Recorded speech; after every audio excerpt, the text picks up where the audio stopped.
X-Wing Regional Top 8.1 at Ease Games. All right, everybody.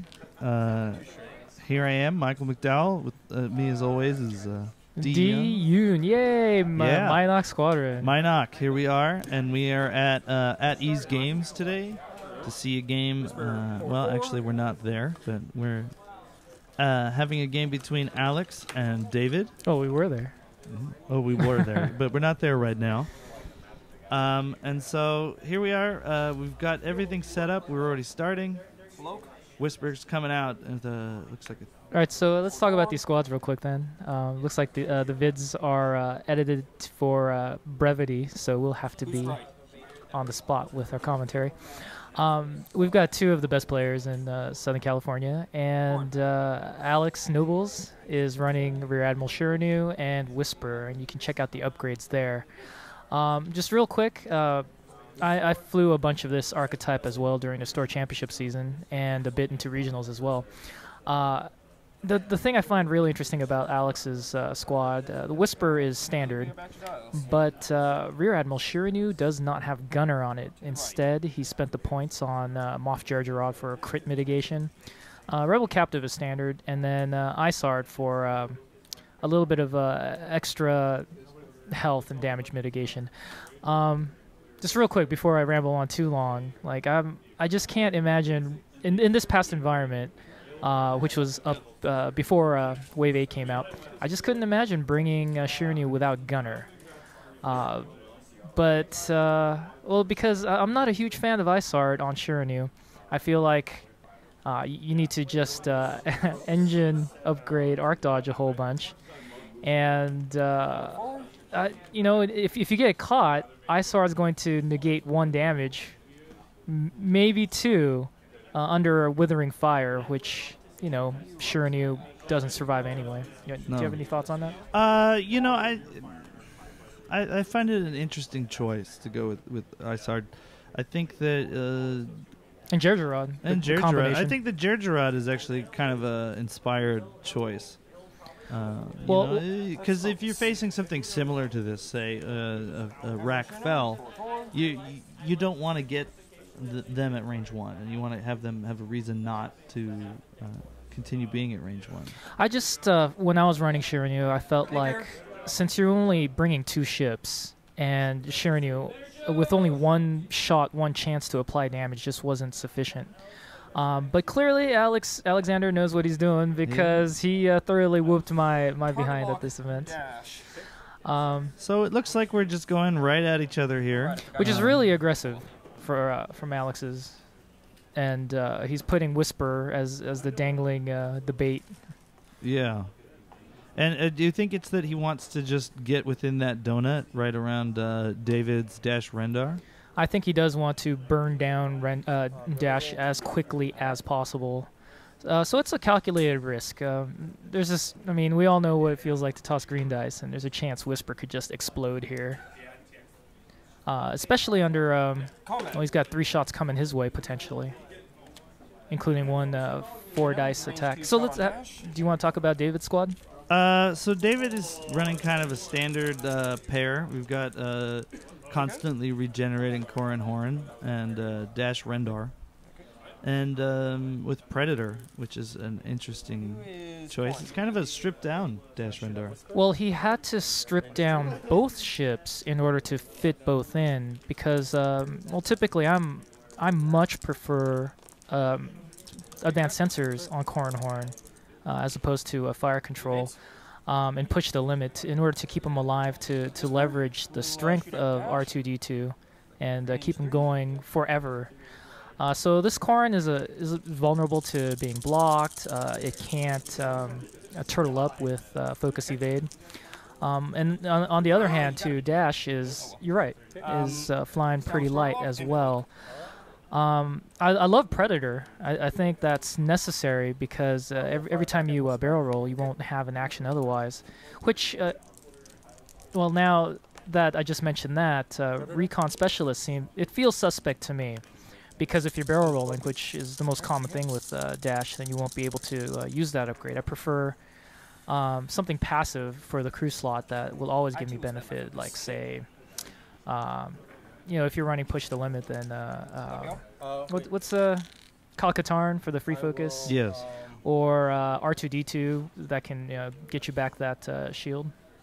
But David is an exceptional player, and he decided he wanted both of these really high-value target chips. And in order to do that, he definitely had to make some sacrifices. So here we are.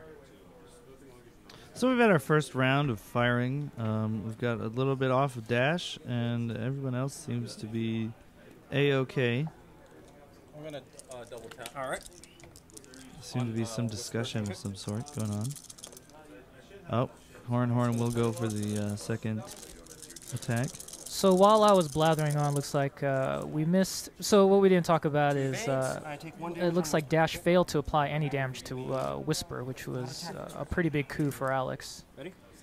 And so, all right, so I heard a double tap being mentioned there. So David took all 3 shots at Whisper and only managed 1 damage, which is something of a stroke of luck for Alex. And here he goes with his decloak. That good? And he managed to take 3 shields off of Dash, so that opening turn definitely went Alexander's way. So where does David go here with Corrin? Where is he headed? Is he headed just straight out of there as fast as possible? Where is he? Well, Corrin, if he double tapped, he's not able to fire this turn. So what he wants to do is make a turn to set up attack for the subsequent turns. 'Cause right now, Corrin has no offensive value.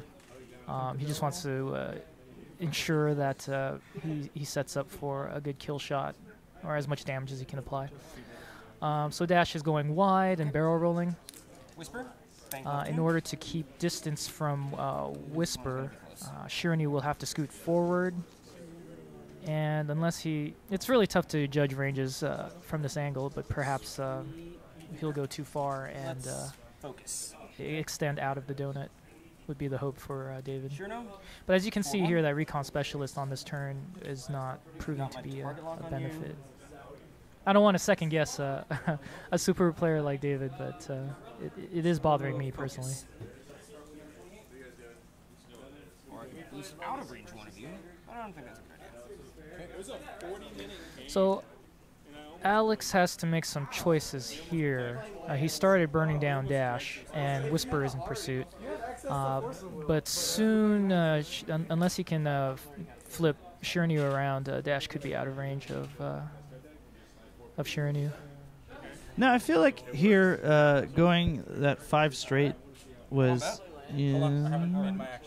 It's not exactly what you were recommending, you know. And then the next turn, I also find it difficult for him to be able to get a shot off.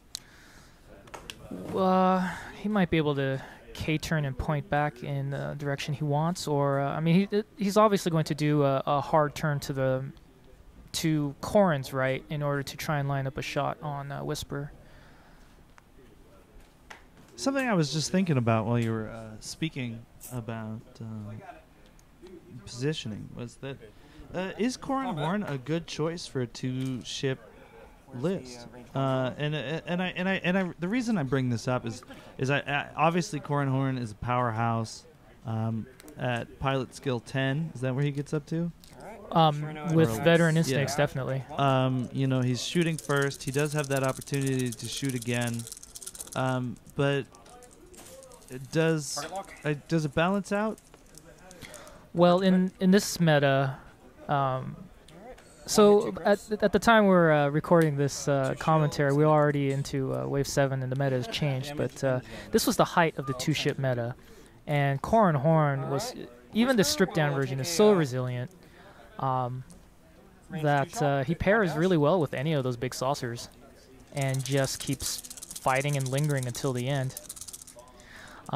David just has to make the most of his heavy laser cannon before Dash is burned down, because Alexander seems pretty intent on making sure that happens ASAP. It seems his dice are also going pretty hot. I think that's it. I think he's over. And that was fast. So we're looking at second round of shooting. All right, multiple, just all perfect hits from Alexander. Just Blank green dice for David, and well, this match seems like it's going to be over with the quickness. Going to spot Shirno quickly. Is that good? Well, we're going to have to figure out something to talk about now. I don't know what to say, honestly. That was you know, I mean, when you're playing a dice game, this is what happens, and this is part of the reason we love this game. Is that a turn of fate, a twist of fate can take you either into the winner's circle or out of it. Well, in particular, when you bring ships like Whisper, that toss so much dice, so many things can, you know, go crazy. I was flying Whisper myself at this tournament. Now let's talk about Whisper then. Yeah. So this was shortly after the Phantom Decloak had been nerfed, and ironically, what I decided was that actually helped Whisper because people stopped gunning for her. People stopped bringing the VI Han to counter, and I felt like Whisper was a great meta choice. And it was interesting because myself, Alexander, and Drew Blimp, we all ended up in the top 4, all flying Whisper, and you know, we got a couple of kind of not snarky, but just a little sarcastic sort of comments on that, saying they forgot to tell SoCal that Whisper was out of the meta. So Koran at skill 10 here has at least the possibility of shooting at Whisper before she can recloak, but this does look absolutely grim for David. Attempted barrel roll to left. Oh, I guess I kind of gave it away too, since this is a top 8 match.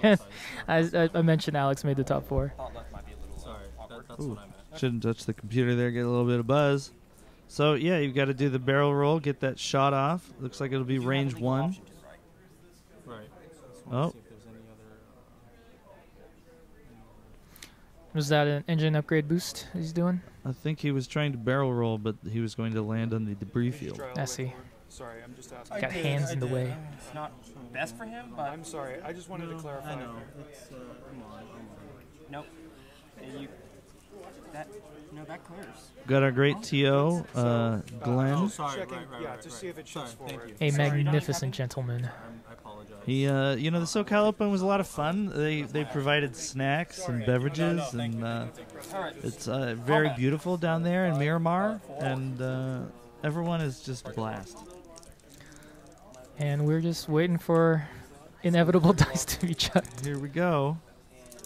Right? I mean, if there's still an opportunity, if he can one-shot Whisper here, if Whisper goes blank on the... Oh, Alex actually came up with a blank there.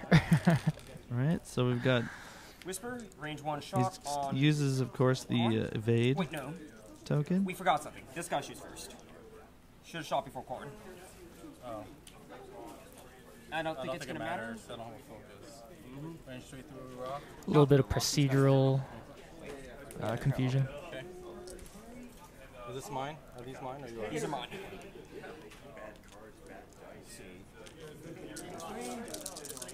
I would have enjoyed seeing these guys play maybe 2 out of 3 because the matchup is intriguing. Yes, I do. Oh, him. Sorry. I thought you were Whisper. My bad. Whisper I think they actually Yeah. played during the Swiss, and I'm trying to remember if David had won that match. I don't remember what was going on.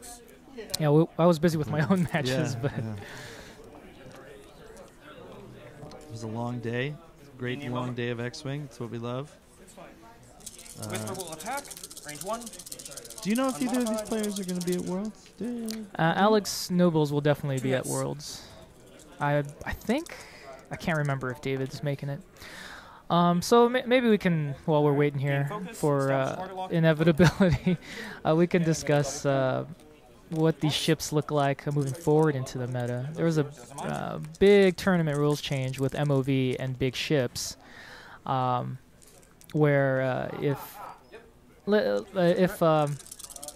they take half damage, then I am utterly failing this sentence. Then they're worth half the points of their total cost. So let's say you do 5 damage to Dash, you get half of his point value, or in the case of Shirinu, typically when you when you burn down half of his health now, like you're getting over 30 points of MOV, which is quite a bit. I mean, it counts towards 1 or maybe even 2 ships that could be on the board. It's substantial. Going into Worlds, I am intrigued if people are still panicking about that. I feel like people overreacted somewhat to the rule. It is a nerf to the big ships because previously you just treated them as a big point tank. Yeah. Just a big pool of points, and you just walk away with all of them. Well, for players like me, I'm a strictly Imperial player, and I'm a lover of the shuttle. I have been since I started playing. Mm-hmm. And for me, I'm not so worried about it because, and obviously I'm just one of those few rare exception cases in that I mainly just fly the shuttle as a large ship. And so, I mean, you're giving up maybe 15 points. 15 points is yes, a ship. Yes, it is a full win.